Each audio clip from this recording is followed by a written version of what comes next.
La ambición es generadora de la calamidad. En este pasaje, Lao Tzu nos invita a reflexionar sobre el impacto de la ambición desmedida y cómo el desequilibrio en nuestras prioridades afecta a la paz del mundo y a nuestra propia paz. Es un fragmento breve pero inquietante, profundo, que revela mucho sobre cómo vivir en armonía interior. Cuando el Tao reina en el mundo, los caballos de guerra acarrean estiércol. Cuando no hay Tao en el mundo, los caballos se crían en las fronteras. No hay mayor error que consentir los deseos. No hay mayor desgracia que ser insaciable. No hay mayor vicio que ser codicioso. Quien sepa moderarse al obtener lo suficiente, siempre estará saciado.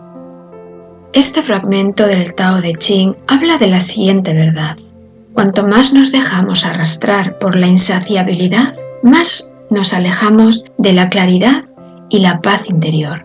Este texto de Lao Tzu, filósofo chino, figura clave del taoísmo que enfatiza la vida en armonía con el orden natural, nos ofrece una perspectiva muy valiosa para gestionar nuestra mente mediante la meditación.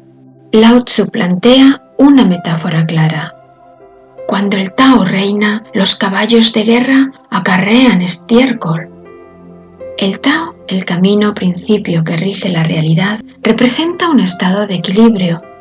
Cuando estamos en equilibrio, la energía que emplearíamos en el conflicto, en la guerra, se utiliza para el cultivo, para nutrir la tierra. En nuestra práctica de meditación, esto nos enseña a redirigir nuestra energía. En lugar de luchar contra nuestras emociones o circunstancias, usamos esa energía para cuidar de nuestro interior, para el crecimiento personal.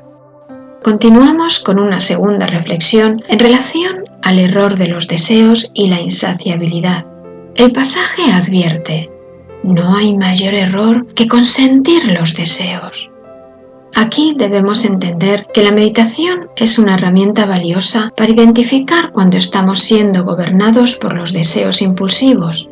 El deseo constante genera una brecha entre lo que tenemos y lo que queremos, creando un malestar a veces crónico.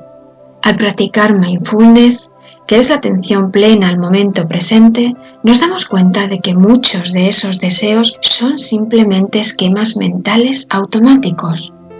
La meditación nos permite observar esos impulsos sin ser arrastrados por ellos, ayudándonos a recuperar el control sobre nuestra propia satisfacción. Una tercera reflexión sobre la codicia y el vicio de la insaciabilidad. Finalmente, Lao Tzu nos ofrece la clave. Quien sepa moderarse al obtener lo suficiente, siempre estará saciado. La codicia no es un concepto moral, sino una trampa psicológica que nos impide disfrutar de lo que ya tenemos. En nuestra vida, a menudo caemos en la trampa de creer que la plenitud llegará con más logros, más objetivos, más reconocimiento. Pero la verdadera calma nace de reconocer la suficiencia. La meditación nos entrena para estar presentes en lo que es, apreciando la riqueza de la realidad actual, en lugar de vivir en la proyección de una escasez que nuestra mente se inventa. Hemos visto hoy que el mensaje central de Lao Tzu es un acto de responsabilidad personal y control interior. No podemos controlar lo que pasa fuera de nosotros, pero sí podemos elegir lo que pasa dentro de nosotros. Recordemos que la mente es una herramienta valiosa de creación. Os animo a que hagamos de la meditación nuestro momento diario para identificar cuándo la ambición nos aleja de nuestra paz y cuándo podemos elegir la moderación para encontrar la satisfacción en el presente. Desde este canal acompañemos en este camino de crecimiento personal y bienestar. Una reflexión para esta semana. ¿Qué deseo superfluo vamos a observar esta semana para comenzar a liberar nuestra mente? Gracias por acompañarnos hoy. Si os ha gustado esta sesión, no olvidéis darle a me gusta y suscribiros para no perderos los próximos capítulos. y compartid este vídeo para ayudar a más gente a conocer de esta sabiduría y filosofía. Nos escuchamos pronto.